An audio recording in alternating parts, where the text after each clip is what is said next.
Dear students, today once again I would like to discuss question tags या tell questions. Question tags में आज हम लोग विचार करेंगे जो यूज्ड टू के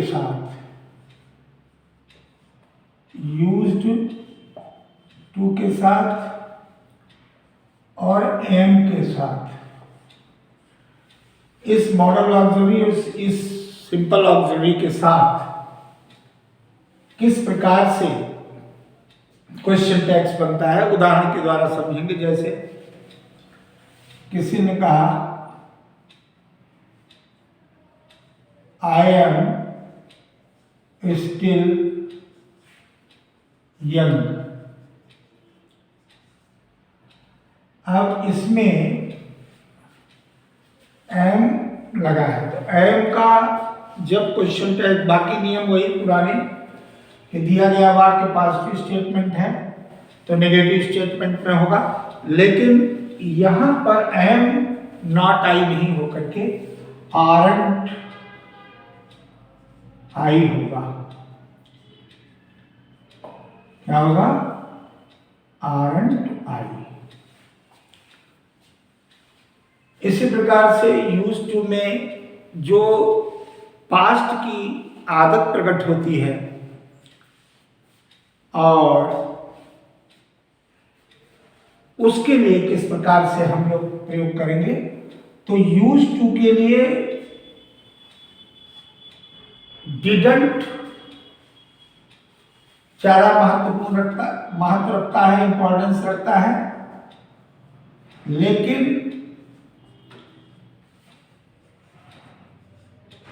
यूज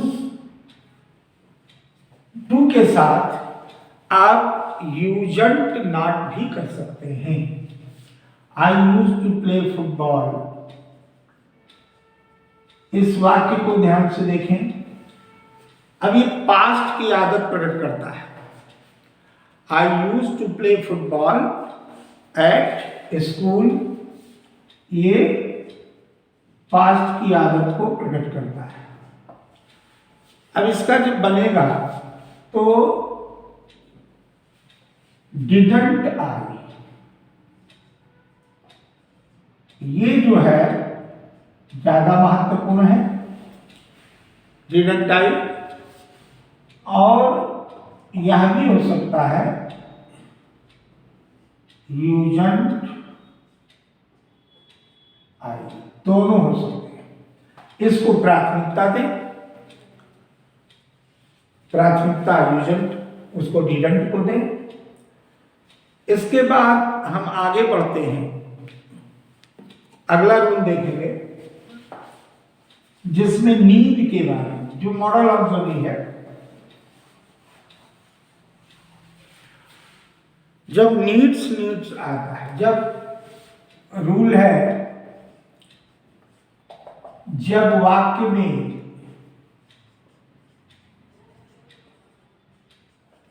नीड आए या नीड्स आए का प्रयोग हो, ये मॉडल ऑक्सिलरी के अंतर्गत जैसे यूज टू वैसे नीड्स का, तो जब इनका प्रयोग आता है तब क्वेश्चन टैग में प्रयोग हो तो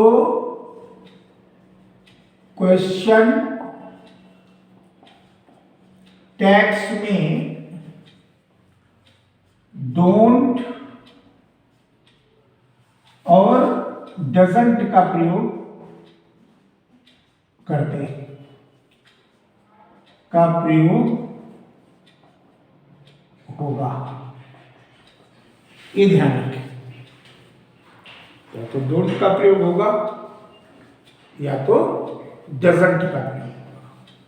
जहां जहां ऐसा, जैसे हमने कहा आई नीड ए कार, तो इसका हो गया नीडंट नहीं आएगा, क्या आएगा? डोंट, क्योंकि इधर आई है। डोंट आई करके, और अगर यहां ही मान लीजिए दूसरा है, he needs a car, similar subject है, तो ही नीड्स ए कार का डजंट शी करके, तो इस प्रकार से मॉडल ऑक्सिलरीज का प्रयोग अलग अलग ढंग से अलग अलग करते हैं। इसको नोट कर लें और फिर हम आगे बहुत से और देंगे। अब मान लीजिए इसमें वही नेगेटिव है, जैसे नेगेटिव में कहते हैं वी नीडंट, कोई भी सेंटेंस ले लीजिए, जैसे हमने कहा यू नीडंट वरी नाउ, एक उसका देख लें, यू नीडंट, नेगेटिव वही नियम यूजुअल वे में, you needn't worry now.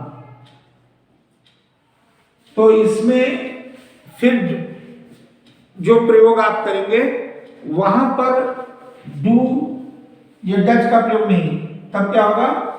Do, और ये इधर ले आएंगे तो हो जाएगा डू यू।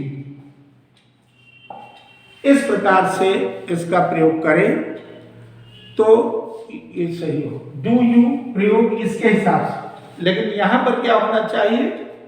डू यू ना होकर यह गलत माना जाएगा। नीडंट के नीड को उठा लेंगे तो क्या बन जाएगा?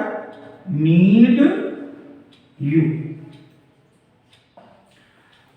ये नहीं कि ये नेगेटिव सेंटेंस है तो इसको जो है नेगेटिव सेंटेंस होने के कारण यहां पर आप सोचें कि हम इसमें डू नॉट डज नॉट का के हिसाब से डू यू कर दें।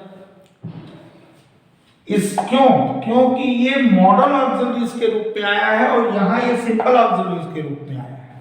मॉडल ऑक्सिलरीज में नीडेंट है तो उसका नीड ही उठाएंगे और बाकी जो सब्जेक्ट होगा उसको वहां रख देंगे। अब अगला डालिए, अगर इंपरेटिव सेंटेंस है तो इंपरेटिव सेंटेंस में किस प्रकार से क्वेश्चन टैग का प्रयोग किया जाएगा। जब भी इंपरेटिव सेंटेंस आता है तो उसमें रूल डाल दीजिए,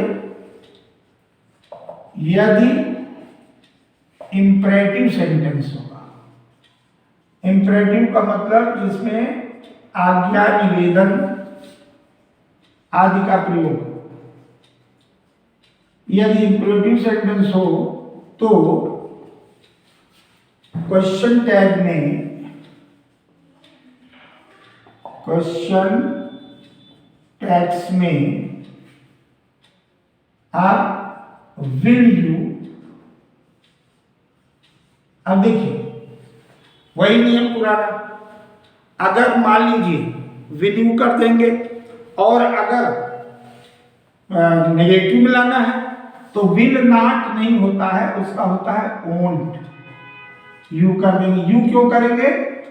क्योंकि सब में इंपरेटिव मूड की जो भी क्रियाएं होती हैं उनमें यू छिपा रहता है, क्योंकि उसका प्रारंभ वर्ब की फर्स्ट फॉर्म से होता है। आज्ञा, निवेदन, सलाह आदि के वाक्य जो हैं उसमें पॉजिटिव टैग, ये पॉजिटिव टैग और ये नेगेटिव टैग।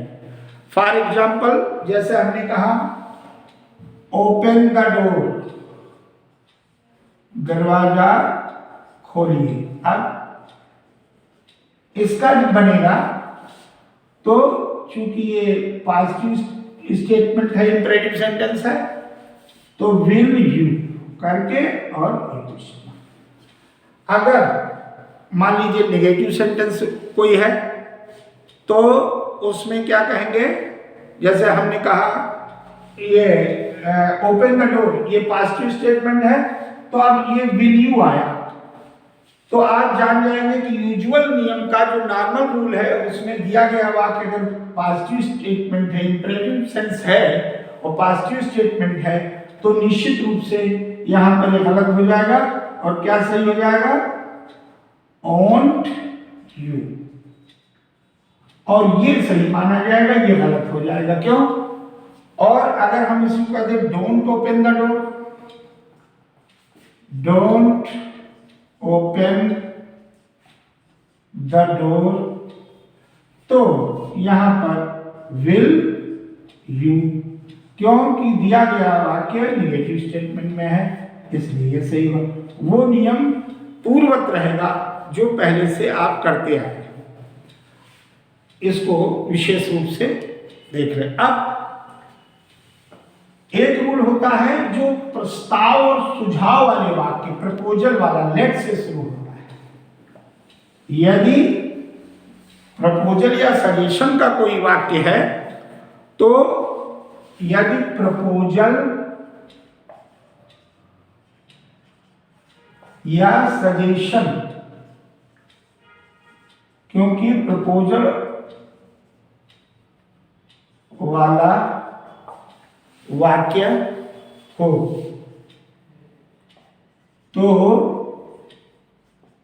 हो तो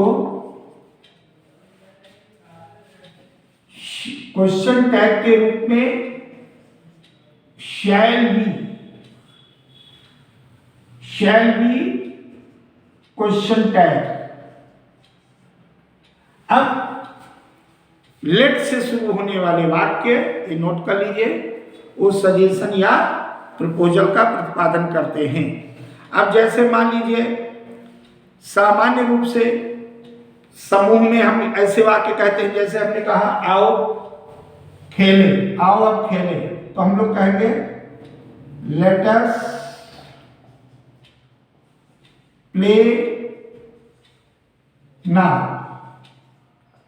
तो इसमें जब हम क्वेश्चन टैग लगाएंगे तो क्या करेंगे, शैल बी। अब ये अस के लिए भी हो गया, लेकिन मान लो और कुछ है, हिम है, हर है, देम है, तो जैसे हमने कहा लेट, कोई भी वाक्य, लेट हिम स्लीप नाउ। अब इस वाक्य को ध्यान से देखें, उसे सुने दिया जाए। अब ऐसे वाक्य में हम यहां पर विल यू का प्रयोग करेंगे और ये सेंटेंस लेट हिम हो, लेट देम हो, चाहे लेट हर हो, ठीक है।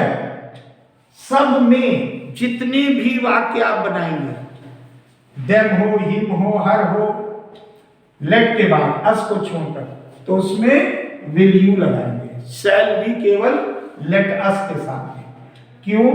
क्योंकि ये विशेष नियम जो होता है इससे अनुमति या इच्छा का बोध होता है। जैसे लेट हिम स्लीप, उसे सोने दिए, उसे सोने दो। आप किसी समय लेट मी स्लीप नाउ तो भी आप कहेंगे विल यू।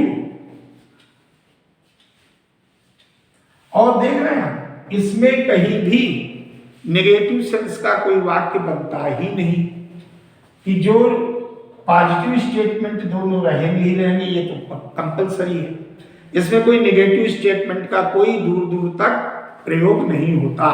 तो इन क्वेश्चन टैग को बड़ी बात समझ लें और फिर हम अगले वीडियो में किसी और प्रकरण पर विस्तार से क्रमशः विवेचन करेंगे। Thank you very much.